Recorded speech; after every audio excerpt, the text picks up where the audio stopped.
warahmatullahi wabarakatuh. Saya Tegar Surya Saputra.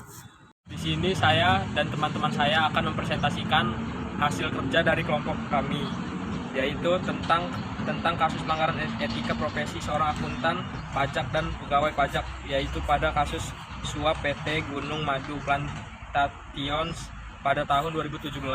Kehidupan masyarakat menuntut kita untuk mentaati etika dan norma yang berlaku.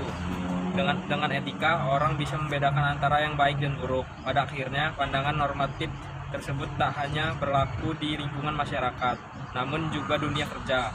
Setiap profesi memiliki etika yang tentunya harus dipatuhi. Akuntansi menjadi salah satu profesi yang menerapkan etika sebagai penilaian. Etika profesi akuntansi dikenal pula dengan istilah kode etik profesi. Ini berarti para akuntan wajib mematuhi kode etik yang berlaku selama bekerja. Seorang akuntan harus menerapkan prinsip-prinsip dasar etika akuntan, yaitu integritas, objektivitas, kompetensi dan kehati-hatian profesional, kerahasiaan dan perilaku profesional.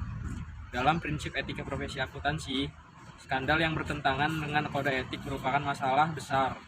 Banyak faktor yang menyebabkan terjadinya pelanggaran etika profesi, seperti kebutuhan pribadi, kurangnya pedoman, lingkungan yang tidak etis, dan perilaku masyarakat.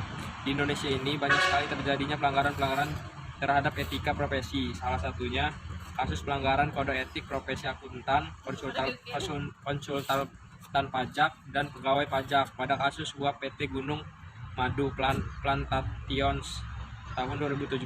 Kasus ini berawal ketika Angin Prayitno selaku Direktur P2 Direktorat Jenderal Pajak tahun 2016 sampai 2019 memerintahkan anak buahnya, yaitu Dadan Ramdhani, Wawan Ridwan, Alfred Simanjuntak, Yulmanizar, dan Febrian untuk mencari wajib pajak yang profesional. Alasan Angin Prayitno mencari wajib potensial ini adalah semata-mata untuk mencari keuntungan pribadi. Kemudian Wawan membuat analisis resiko wajib pajak pada PT Gunung Madu Plantations untuk tahun 2016. Itu selaku Direktur Jenderal Pajak tahun 2016-2019 memerintahkan anak buahnya, yaitu Dadan Ramdhani, Wawan Ridwan, Alfred Simanjuntak, Yulmanizar, dan Febrian untuk mencari wajib pajak yang potensial. Alasan Angin Prayitno mencari wajib potensial ini adalah semata-mata untuk mencari keuntungan pribadi.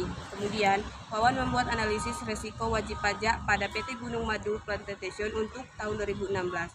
Dari analisis tersebut, didapatkan potensi pajak PT Gunung Madu Plantations tahun 2016 sebesar 5 miliar. Setelah menemukan angka tersebut, Angin memerintah anak buahnya untuk menemui langsung PT Gunung Madu.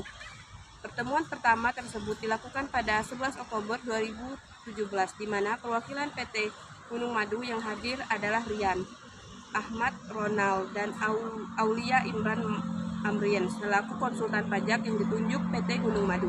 Sebulan setelah pertemuan tersebut, Wawan mendatangi kembali PT Gunung Madu untuk melakukan pemeriksaan. Saat pemeriksaan itu, tim pajak menemukan catatan di ruang kerja Finances Manager PT Gunung Madu. Isi catatan itu adalah instruksi rekayasa invoice yang dikeluarkan PT Gunung Madu. PT Gunung Madu ingin menutupi catatan itu agar tidak diproses Dirjen Pajak. PT Gunung Madu menjanjikan uang 30 juta untuk pembayaran PT Gunung Madu beserta fee pemeriksaan pajak dan pejabat struktural yang membantu proses pengurusan tersebut.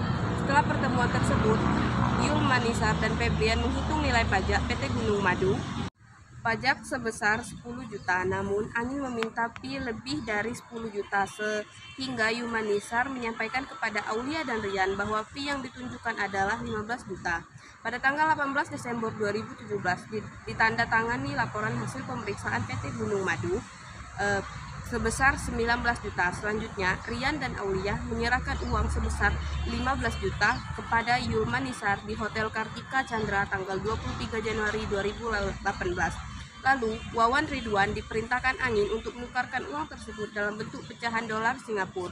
Setelah uang ditukar dalam mata uang dolar Singapura, ternyata uang yang dibawa hanya sejumlah 13 juta miliar sehingga masih kurang 1,800 miliar. Aulia dan Rian lalu hanya memberikan tambahan 300 juta, sedangkan sisanya sebesar 1,5 miliar adalah untuk fee Aulia, dan Rian. Kode etik yang dilanggar pada kasus tersebut. 1. Integritas. Seorang akuntan harus bersikap jujur, terus terang, dan terbuka dengan informasi keuangan klien. Seorang publik harus bisa membatasi diri agar tidak menggunakan informasi rahasia tersebut demi keuntungan pribadi dengan menipu atau memanipulasinya dengan sengaja.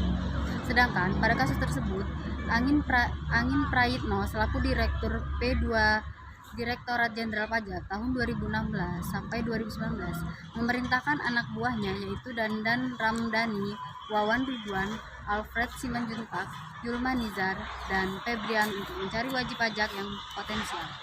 Alasan Angin Prayitno mencari wajib potensial ini adalah semata-mata untuk mencari keuntungan pribadi.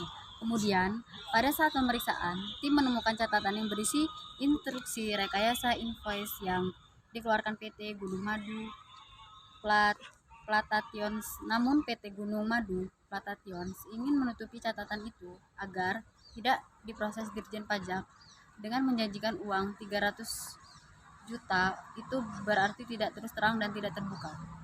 2. Objektif. Bersikap objektif berarti membuat laporan keuangan berdasarkan bukti yang akurat sesuai dengan penelitian dan fakta. Bukannya hanya opini yang bersifat bias. Maksudnya di balik prinsip ini adalah untuk menghasilkan laporan keuangan yang lebih relevan sehingga dapat diandalkan untuk mengevaluasi posisi keuangan dan arus kas sebuah bisnis. Namun setelah dilakukan pemeriksaan dan melakukan pertemuan, pada pertemuan ini Yulma Nizar dan Febrian menghitung nilai pajak PT Gunung Madu Platations pada tahun pajak 2016 yaitu sebesar 19 miliar. Sedangkan untuk fee pemeriksa dan pejabat struktural pajak sebesar 10 miliar.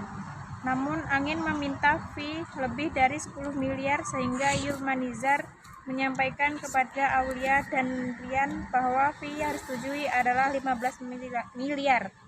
Berarti dia memanipulasikan data yang akan diberikan pada klien dengan alasan yang tidak pasti dan membuat laporan keuangan tidak berdasarkan bukti yang akurat sesuai dengan fakta.